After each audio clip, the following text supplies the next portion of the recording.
ใส่ไปกากเพชรนะพอดีกากเพชรมันเหลืออยู่นิดนึงเราก็เลยเอามาใส่ซึ่งมันมองไม่ค่อยเห็น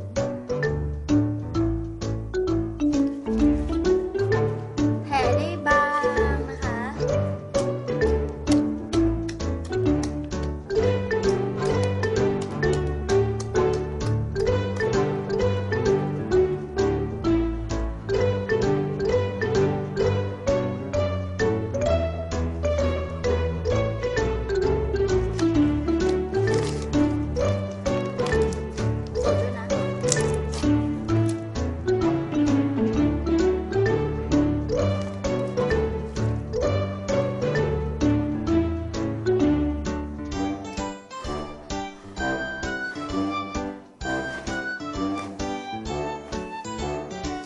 เปล่าเป็นลูกโป่งก้อนใหญ่ๆได้หรือเปล่าเดี๋ยวจะลองทำให้ดูเดี๋ยวเอาหลอดนะ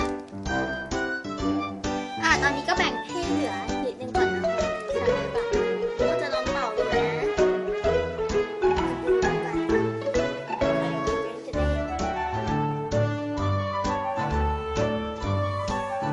พอไปเป่าได้แต่เย็นๆมันไม่ได้ใหญ่ๆ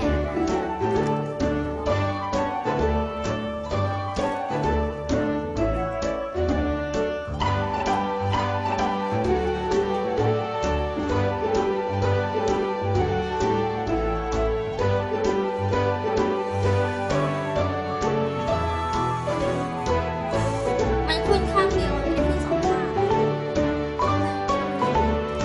นี่ก็จิ้มให้พลังช้าสวัสดีนะคะเล่นดีมากๆถ้ามีใครสนใจก็ไปดูในคลิปส่วนน้ำชาเป็นครีมนะคะก็คือน่าจะเหมือนวิปปิ้งครีม